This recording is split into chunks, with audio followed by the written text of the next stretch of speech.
Bonjour chers amis, dans cette vidéo nous allons fermer le fuselage, mais avant de le fermer, il y a quelques précautions à prendre. Si nous regardons la notice à la case numéro 8, nous voyons qu'il faut placer un viseur au numéro 26.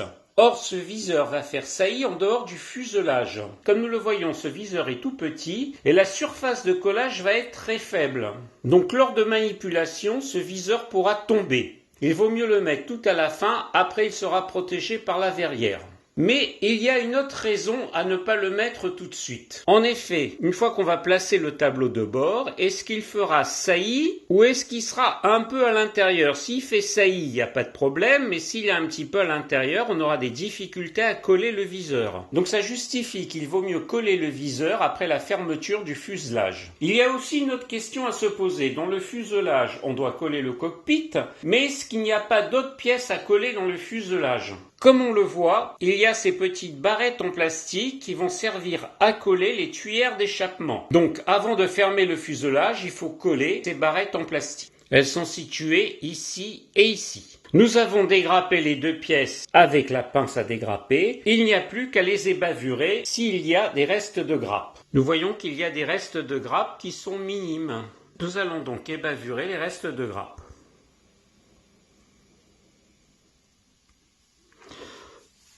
Voilà, ça s'est fait tout seul. Nous allons faire pareil avec l'autre partie. Ensuite, nous n'avons plus qu'à coller ces parties à l'intérieur du fuselage. Normalement, elles doivent s'appliquer comme ceci. Donc, ce qu'on va faire, au lieu de mettre de la colle directement sur les petites plaquettes, on va mettre de la colle autour, ici. La colle est bien mise autour. Il n'y a plus désormais qu'à appliquer les plaquettes.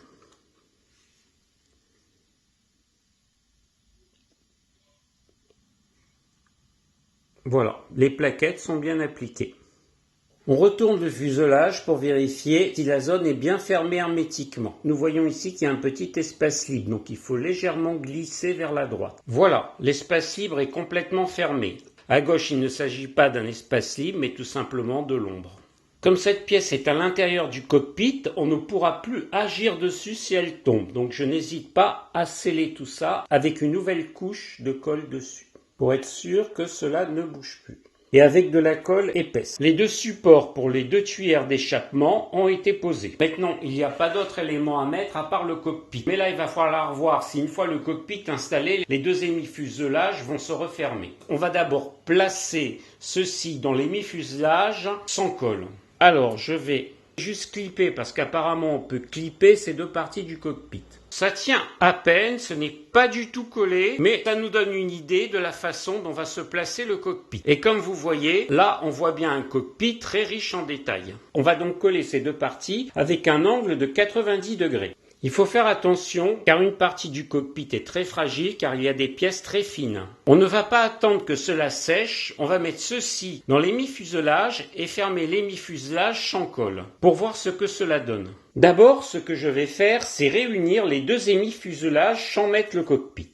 Voilà, je les ai réunis approximativement. Et ce que je constate, c'est qu'il n'y a aucune tension. C'est-à-dire que cela va se coller très facilement. Donc, comme vous le voyez, ces deux hémifuselages se réunissent facilement, sans laisser d'ouverture et sans aucune tension. Maintenant, je vais placer le cockpit dans l'un des hémifuselages. Voilà, le cockpit est placé dans l'un des hémifuselages sans colle. Je vais placer l'autre hémifuselage par-dessus. Comme vous pouvez le constater, il va falloir un ajustement. Mais l'ajustement peut se faire par le dessous. Voilà. Ici, on voit un petit espace vide qui pourrait être comblé par éventuellement du mastic. Mais voyez, ici, il y a un problème. C'est que cela ne se ferme pas aussi facilement que quand il n'y avait pas le cockpit. Il y a une tension, on est obligé de pousser. Donc si je regarde, je peux me demander d'où vient cette tension. Ça peut venir du tableau de bord, ça peut venir du support du tableau de bord, ou ça peut venir par le cadre qui est en dessous. Il ne faut jamais rapprocher les deux hémifuselages avec force alors qu'il y a une tension. Voilà ce qui s'est passé, le tableau de bord est tombé et le support du tableau de bord s'est détaché avec une partie du pédalier. C'est parce que tout simplement on a essayé de forcer. Mais le fait que les éléments du cockpit se soient détachés, ce n'est pas trop grave. Et là, dans ce cas-là, il ne faut pas paniquer non plus. Et je vais vous présenter une analogie.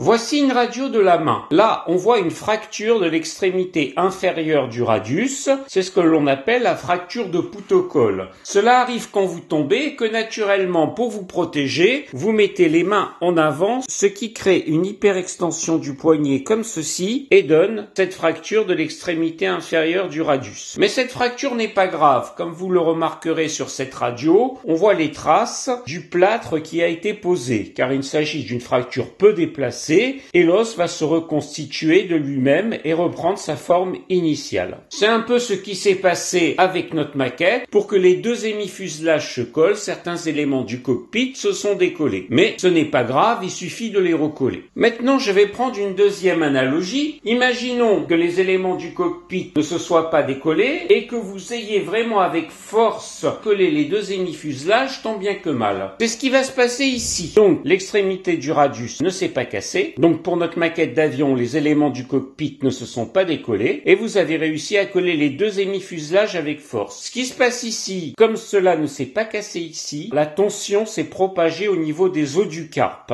Les os du carpe sont vraiment très importants pour les mouvements de la main et entre chaque os, il y a des ligaments. Donc la force s'est propagée aux ligaments qui liaient les os du carpe et il va avoir une distension ostéoligamentaire. Et cette distension ostéoligamentaire va faire que la main ne va pas avoir ses mouvements habituels et cela va finir par une arthrose précoce au niveau du poignet. Donc vous voyez sur cette radio apparemment il n'y a rien de grave et en fait il y a quelque chose de grave. Donc pour revenir à notre maquette, c'est pareil. Si nous avons collé les hémifuselages avec tension, cela peut désorganiser toute la structure de la maquette. Les ailes vont peut-être mal s'adapter ou vont peut-être être déviées et ces anomalies vont se propager sur toute la maquette. Il ne faut jamais coller les hémifuselages sous tension. En plus, on risque d'avoir un décollage brutal du fuselage à n'importe quel moment. Par ailleurs, pour coller ce fuselage, il est souhaitable d'utiliser de la colle extra fluide, mais elle ne va pas agir puisqu'elle s'insinue par capillarité dans un espace très faible. Ce ne sera pas le cas dans ce cas-là. Il faudra utiliser de la colle épaisse avec risque de débordement de colle qui est acceptable dans les parties non visibles,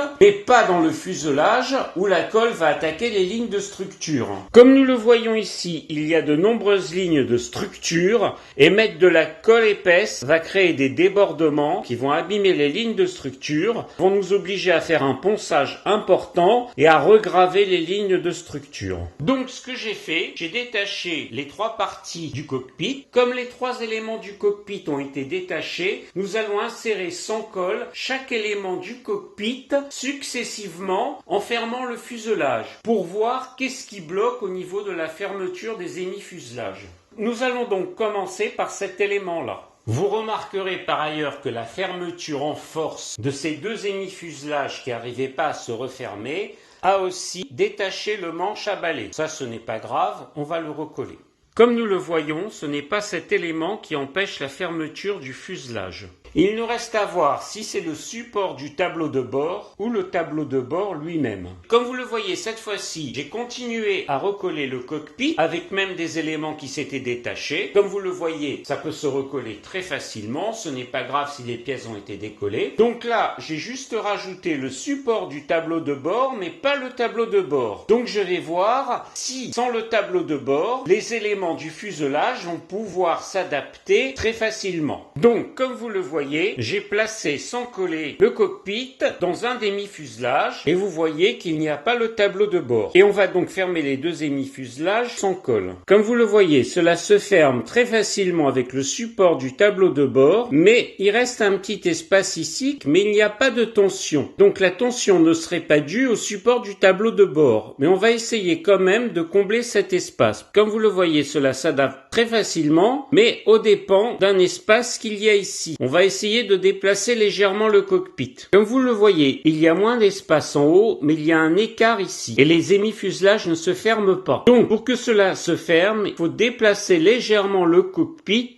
vers la droite et ne pas laisser un écart ici. C'est ce que j'ai fait. Vous voyez qu'il n'y a plus d'écart à ce niveau-là, mais il y a un écart ici, mais par contre, les éléments du fuselage se ferment très bien. Donc, on va être obligé de mettre du mastic ici. Donc, si si nous prenons cette partie-là du cockpit seulement, il y avait un certain type d'ajustement pour que les hémifuselages se ferment, mais après avoir collé le support du tableau de bord, il y a un autre type d'ajustement. Mais nous n'avons pas fini de tester tous les éléments du cockpit puisque nous n'avons pas mis encore le tableau de bord. J'ai juste mis un petit point de colle extra fluide car je vais le décoller après pour vous faire remarquer qu'il y a une double épaisseur. Or, si cette double épaisseur peut glisser facilement à ce niveau-là, sur l'autre partie de l'hémifuselage, nous voyons une butée. Et c'est là que cette double épaisseur peut poser problème. Par ailleurs, le tableau de bord est fixé, mais on ne sait jamais s'il est bien centré, car il n'y a pas d'ergot d'attache. Par ailleurs, comme vous voyez, j'ai bien fixé une partie du cockpit comme tout à l'heure, et là, ça ne se ferme pas. Donc cette fois-ci, c'est le tableau de bord qui pose problème. J'ai mis un point de colle sur le tableau de bord seul en le collant à l'hémifuselage, sans le lier au cockpit, pour voir si c'est bien le tableau de bord qui pose problème dans ce cas-là. Comme vous le voyez ici, le tableau de bord à lui seul empêche la fermeture du fuselage. Donc, il va falloir probablement un petit travail de ponçage. J'ai donc poncé le tableau de bord et j'ai aussi quelque peu épluché le support du tableau de bord car il posait aussi un léger problème. Et comme vous le voyez, les deux hémifuselages s'adaptent très facilement sans résistance. Donc, il fallait faire une petite opération de ponçage au niveau de certaines pièces pour pouvoir assembler les deux hémifuselages sans tension. Maintenant, comment j'ai fait pour réduire la taille du tableau de bord? Imaginons que l'extrémité de cette aile de là à là était le tableau de bord. Ce que j'ai fait, j'ai légèrement épluché le tableau de bord en coupant des petits bouts comme ça, ici, après ici, et j'ai fait tout le tour. Forcément, après, il y a eu des coins un petit peu pointus que j'ai poncés avec du papier de verre grincissant pour retrouver l'arrondi. Quand vous voulez réduire une taille, c'est important d'éplucher un peu et de poncer ensuite, car si vous ne faites que poncer, ça peut marcher, mais ça risque de durer plus longtemps. Donc si je reproduis ce que j'ai fait sur un dessin, la pièce avait au départ cet arrondi, j'ai pris un cutter, j'ai coupé des morceaux de cet arrondi, comme vous le voyez. Ensuite, la pièce n'avait plus cet aspect d'arrondi puisque des parties des pièces ont été coupées, donc on retrouvait une pointe là, une pointe là, une pointe là et une pointe là. Ensuite, je n'avais plus qu'à poncer ces points et je retrouvais un arrondi, mais plus petit. C'est ce que j'ai fait avec le tableau de bord. On aurait pu poncer de façon continue tout le long, mais ça aurait duré trop de temps. Donc, comme je vous ai dit, le mieux est de prendre un cutter, vous coupez par petites tranches, les pointes, vous les poncez, et on se retrouve avec un tableau de bord avec une circonférence plus petite, dont il est possible de refermer dessus les deux hémifuselages sans forcer. Maintenant que l'on a vu que les deux hémifuselages s'assemblaient facilement, on va coller le cockpit sur un des hémifuselages. Je vais mettre de la colle épaisse là où l'hémifuselage va s'appuyer. Et je vais mettre de la colle extra fluide là où il n'y a aucun appui, pour pas que cela déborde à l'intérieur du cockpit.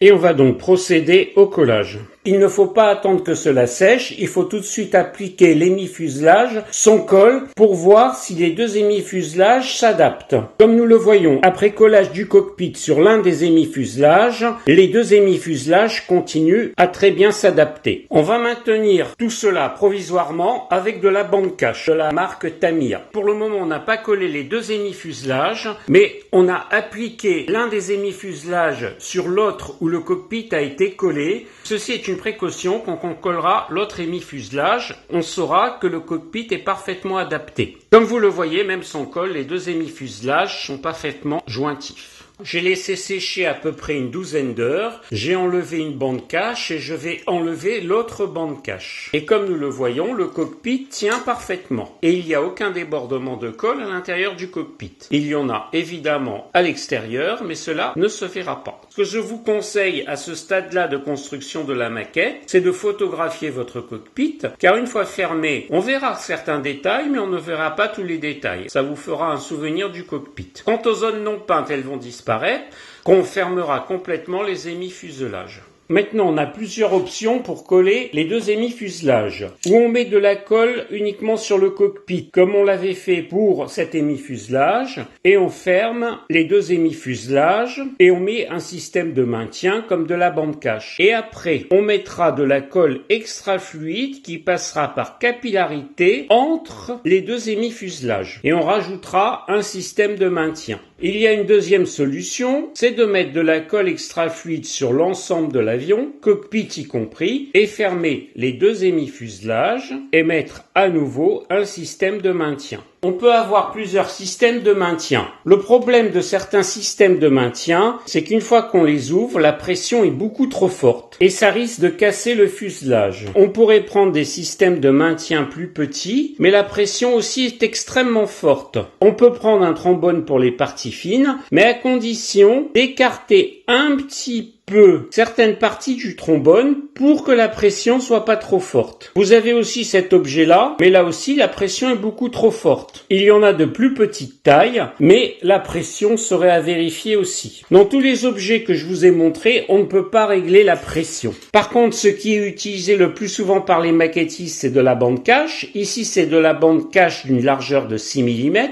où on peut utiliser très utilement ce système-là, que j'ai trouvé sur Oops Model, où on peut régler la pression par une vis. Comme ça, il n'y a pas de risque de casser l'hémifuselage. Maintenant, tout dépend de la taille de vos hémifuselages. Là, c'est un hémifuselage à l'échelle 1/72e. Il est donc plus fragile. Il existe des fuselages à l'échelle 1/48e, 1/32e, 1/24e, et dans ce cas-là, effectivement, les hémifuselages sont moins fragiles. J'ai choisi la méthode où on met de la colle extra fluide partout et je vais fermer les deux hémifuselages. Voilà, pendant tout le processus, il faut maintenir une pression avec les doigts. J'ai presque plus à maintenir la pression, mais par sécurité, je vais mettre de la bande cache. Alors la bande cache, je vais la mettre à ce niveau-là, où la colle n'existe pas, comme j'ai fait tout à l'heure. Rien que ces deux bandes cache maintiennent bien l'avion, je vais rajouter ce système où on peut régler la pression qui va être exercée sur les deux hémifuselages. Ici, les deux hémifuselages sont raccordés par de la bande cache et ici par ces deux systèmes où on peut régler la pression sur les deux hémifuselages sans risque de les casser. Maintenant, ce qu'on peut faire, c'est ouvrir un trombone, car si je place directement le trombone, la pression risque d'être trop grande, et je place ce trombone à l'arrière de l'avion pour maintenir les extrémités, ce qui est entièrement suffisant. Il y a une zone où je vais rajouter de la colle extra fluide qui va passer entre les deux hémifuselages par capillarité.